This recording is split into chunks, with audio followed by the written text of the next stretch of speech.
Are S Agarwal exercise 11A question number पहला है find the amount and the compound interest on 2500 for 2 years at 10% per annum compounded annually. यानी compound interest निकालने बोलते हैं 25,000 rupees पर, जो कि ये मेरा प्रिंसिपल है 2 साल के लिए, और 10% के रेट पर 2500 रुपीज़ में कंपाउंड इंटरेस्ट निकालना है और अमाउंट निकालना है।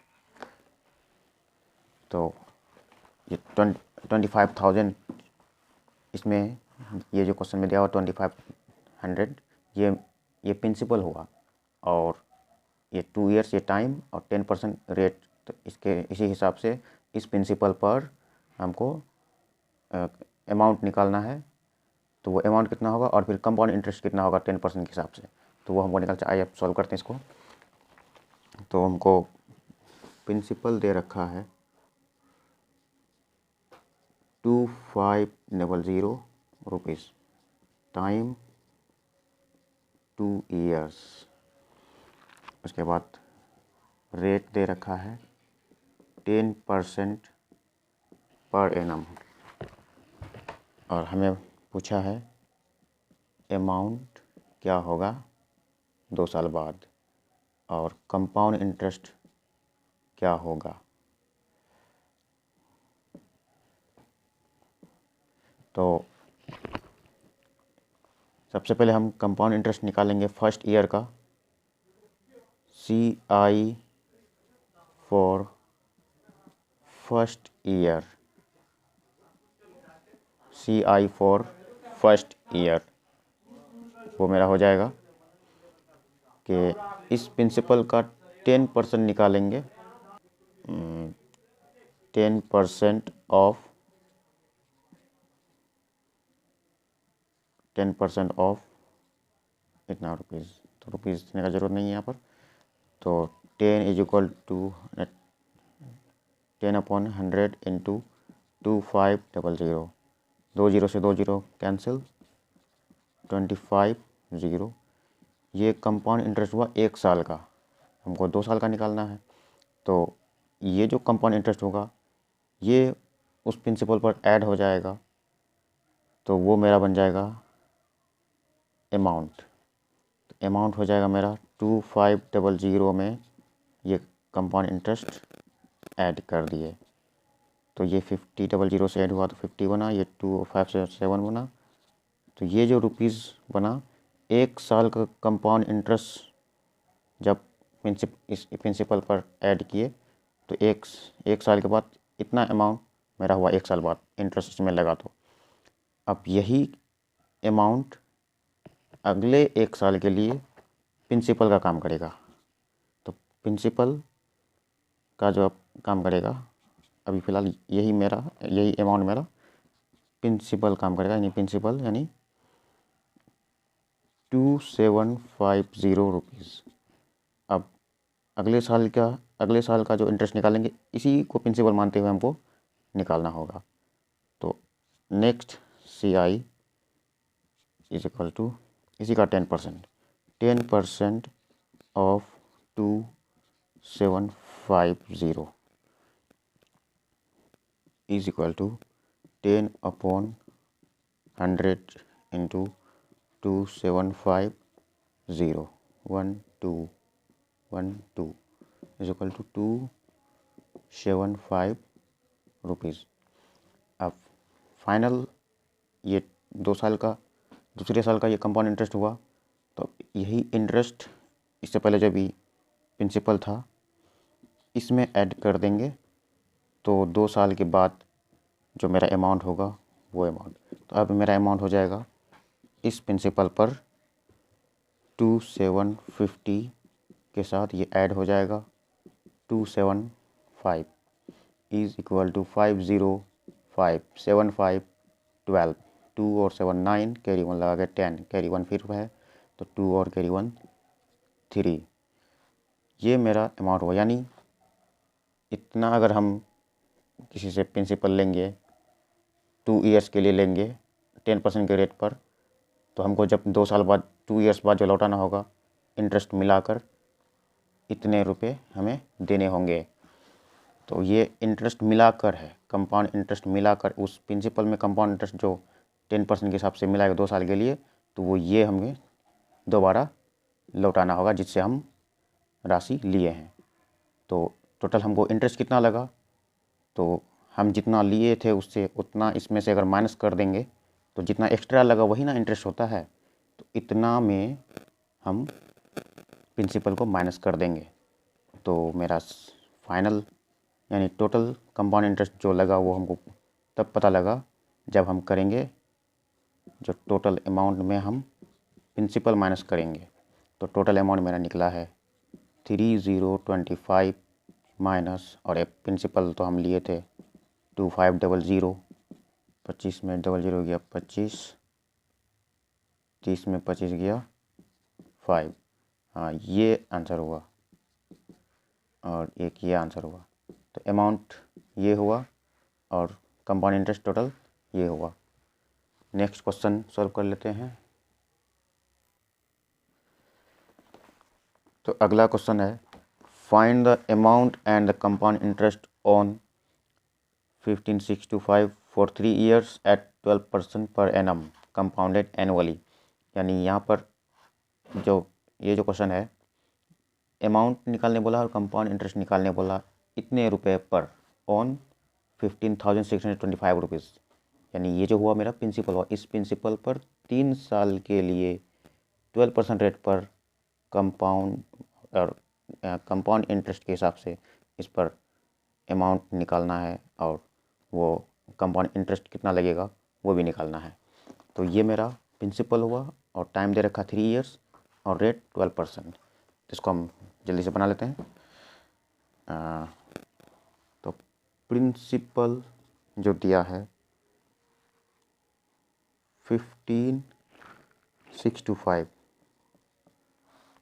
रुपीज़ और टाइम जो है, टाइम है 3 years, time 3 years, rate 12% per annum. तो इसमें भी निकालना है CI क्या होगा और अमाउंट क्या होगा। हमको 3 साल बाद कितना अमाउंट लौटाना होगा 12% पर एनम रेट के हिसाब से। तो सबसे पहले 3 साल का 3 स्टेप में बारी बारी से इसका कंपाउंड इंटरेस्ट निकालेंगे। पहले साल जो इसका कंपाउंड इंटरेस्ट निकालेंगे 12%, इसका 12% निकालेंगे, कंपाउंड इंटरेस्ट होगा, फिर वो इसमें ऐड होगा तो अगले साल के लिए वो अमाउंट होगा, फिर उसका 12% निकालेंगे इस हिसाब से। तो निकालते हैं। CI फॉर फर्स्ट ईयर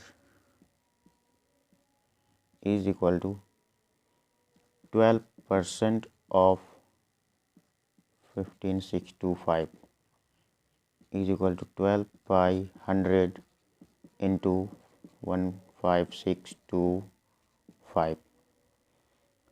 तो 5 से काट लेते हैं, 5 2 जा 10, 0, 5 3 जा 15, 5 1 जा 5, 10, 5 2 जा 10, 2, 5 5 जा 25।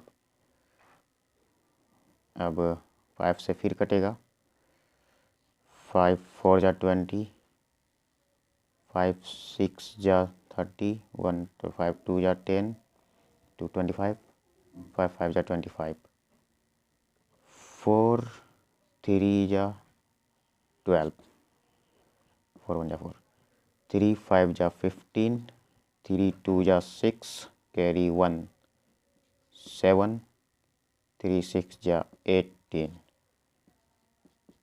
ये हो गया compound interest for first year. अब यही कंपाउंड इंटरेस्ट प्रिंसिपल पर ऐड कर देंगे तो वो मेरा अमाउंट हो जाएगा। 1 साल के बाद जो मेरा अमाउंट बना वो मेरा बना 15625 प्लस 1875 इज इक्वल टू 5 5 10, 7 और 2 9, कैरी 1 लगा के 10, 8 और 6 14, कैरी 1 लगा के 15, 1 और 5 6, कैरी 1 लगा 7 और ये 1। ये अमाउंट हो गया मेरा 1 साल के बाद। अब यही मेरा प्रिंसिपल का काम करेगा अगले साल के लिए। इसके बाद नेक्स्ट ईयर जो निकालेंगे सेकेंड ईयर का, यही मेरा प्रिंसिपल होगा। तो principal for second year is equal to यही रुपीस होगा 17500। अब इसी का जो 12% निकालेंगे तो वो मेरा कंपाउंड इंटरेस्ट माना जाएगा अगले साल के लिए। कंपाउंड इंटरेस्ट फिर से निकालेंगे, नेक्स्ट कंपाउंड इंटरेस्ट, तो इसी का 12% निकालेंगे। 12% ऑफ 17500, 12 अपॉन 100 इंटू 17500, तो 0 2 0 कैंसिल, 12 5 60, 12 7 84, 85 86 87 88 89 90, कैरी 9, 12 के 12 ना, 12 8 21। ये हो गया कंपाउंड इंटरेस्ट इतना रुपीस। अगले सेकेंड ईयर के एंड में इतना कंपाउंड इंटरेस्ट बना, तो अमाउंट बन जाएगा second at the end of second year amount हो जाएगा इस प्रिंसिपल पर ऐड हो जाएगा 17500 प्लस 2100 इज इक्वल टू 00 00 00, 5 और 1 6, 7 और 2 9 और ये 1। ये अमाउंट हो गया सेकेंड ईयर के एंड में। अब यही मेरा प्रिंसिपल का फिर काम करेगा सेकेंड ईयर के बाद। अब थर्ड ईयर का जो हम निकालेंगे कंपाउंड इंटरेस्ट, तो इसी को प्रिंसिपल मानते हुए निकालना होगा। तो CI फॉर थर्ड ईयर, अब थर्ड ईयर के लिए जो CI होगा, अब इसी का 12% निकालेंगे। 12% ऑफ 19600, 12 अपॉन 100 इंटू 19600, 00 00 कैंसिल, 12 छक्के 72, 12 नमंग 108, 108 और 7 115, कैरी 11, 12 के 12 और 11 23 23। इतना रुपीस हो गया थर्ड ईयर के कंपाउंड इंटरेस्ट यानी फाइनल ईयर। तो थर्ड ईयर का कंपाउंड इंटरेस्ट ऑफ अमाउंट कितना हो जाएगा? अमाउंट हो जाएगा अभी जो प्रिंसिपल जिनको मान के ये निकाल रहे हैं उस प्रिंसिपल पर ये ऐड हो जाएगा। 19600 में 2352 ऐड हो जाएगा। तो ये थर्ड ईयर के बाद यानी पूरे 3 साल के बाद जो अमाउंट होगा ये बनेगा। तो 0 इस 52 में ऐड कर दिए 52, उसके बाद 6 और 3 9, 9 और 2 11, 1 और कैरी 1 2। इतना रुपीस अमाउंट बना 3 साल के बाद। अब तो हम लिए थे इतना, ये अमाउंट हम लिए थे, इतना प्रिंसिपल था और 3 साल के बाद इतना हमको देना होगा। तो टोटल कंपाउंड इंटरेस्ट कितना लगा होगा, जितना होगा, तो हम जो लिए थे उतना माइनस कर देंगे, जो एक्स्ट्रा गया वही मेरा कंपाउंड इंटरेस्ट माना जाएगा। यानी प्रिंसिपल माइनस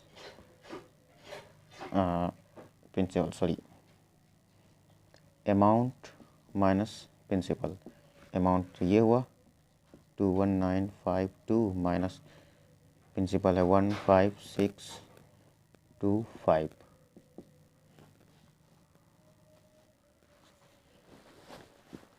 तो 12 में 5 गया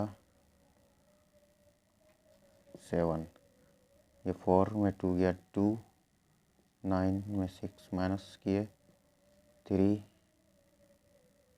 11 में 5 माइनस किया 6 और ये 1 में 1 माइनस किया 0। इतना रुपीस कंपाउंड इंटरेस्ट आंसर, और इतना रुपीस भी आंसर।